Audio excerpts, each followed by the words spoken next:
Eagle movie ఎలా ఉందంటే నాకైతే నచ్చింది భయ్య. ఫస్ట్ హాఫ్ కొంచెం కన్ఫ్యూజింగ్గా ఉన్న, సెకండ్ హాఫ్ మాత్రం ఫుల్ యాక్షన్ ఫీస్ట్గా ఉంటుంది.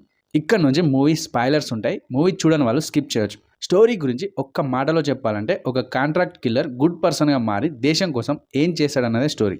మూవీకి బిగ్గెస్ట్ ప్లస్ పాయింట్ రవాణా అండ్ డైరెక్టర్ కార్తిక్. రవాణా స్క్రీన్పై పూనకాలు తెప్పిస్తే డైరెక్టర్ కార్తిక్ స్క్రీన్ ప్లే సినిమాటోగ్రఫీతో మూవీని మరో మెట్టెక్కించాడు. ట్రైలర్లో ఈ పెద్దమ్మ తల్లి విగ్రహం చూసారుగా, ఈ విగ్రహం సీన్ ఒకటి ఉంటుంది భయ్యా. కేజీఎఫ్ సలార్ పనికిరాదని నాకు అనిపించింది. గన్లను ఈ విధంగా కూడా వాడొచ్చా అన్నట్టు ఆ సీన్ ఉంటుంది. ఇక రవణ ఇందులో డ్యూయల్ లుక్లో కనిపిస్తాడు. కాంట్రాక్ట్ కిల్లర్గా ఉన్నప్పుడు ఈగల్గా, గుడ్ పర్సన్గా మారిన తర్వాత సహదేవ్గా కనిపిస్తాడు. బియర్డ్ లుక్లో కాసేపే ఉంటాడు అనుకున్నా, కానీ దాదాపు మూవీ మొత్తం రవణ బియర్డ్ లుక్లోనే ఉన్నాడు. బియర్డ్ లుక్లో మాత్రం రవణ ఊర మాస్ లాగా ఉన్నాడు. నవదీప్ క్యారెక్టర్ వచ్చేసి రవితేజకు అసిస్టెంట్ రోల్.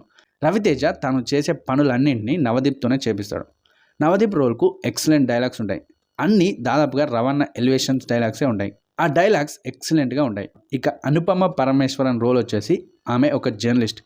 ఈగల్ సహదేవ్ గురించి ఆమె ఇన్వెస్టిగేషన్ చేస్తుంది. రా ఏజెంట్గా అవసరాల శ్రీనివాస్, ఎమ్మెల్యే రోల్లో అజయ్ ఘోష్, అతని పిఏగా శ్రీనివాస్, అమెరికా పోలీస్ ఆఫీసర్గా మన హనుమాన్ విలన్ వినయ్ రాయ్ యాక్ట్ చేశారు. ఈ క్యారెక్టర్లందరితో అనుపమ మాట్లాడడం, అసలు ఏం జరిగిందో తెలుసుకోవడం ద్వారా మూవీ కంటిన్యూ అవుతుంది. ఇక heroine Kavya Thapar Raviteja wife role play చేసింది. ఆమెకు జరిగిన ఓ ఇన్సిడెంట్ వల్లే ఈగల్గా ఉన్న రవితేజ సహదేవ్గా మారతాడు.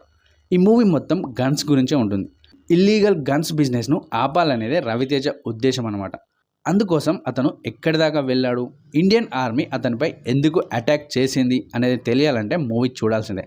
ఓవరాల్గా మూవీ స్టోరీ పాతదే అయినా, పెద్దగా లాజిక్లు లేకపోయినా, Karthik taking, screenplay and Raviteja action, బీజిఎంతో మూవీకి ప్లస్ పాయింట్స్. స్టోరీకి అంతగా కనెక్ట్ కాకపోవడం, స్టోరీ కొత్తగా లేకపోవడం అండ్ ఫస్ట్ హాఫ్ కొంచెం బోరింగ్గా ఉండడం మూవీకి మైనస్ పాయింట్స్. ఇదండి ఈగల్ మూవీ రివ్యూ. ఈ రివ్యూ కనుక మీకు నచ్చినట్టయితే వీడియోను లైక్ చేయండి. That's it friends. Thank you for watching this video. Have a good day. By by. జై హింద్.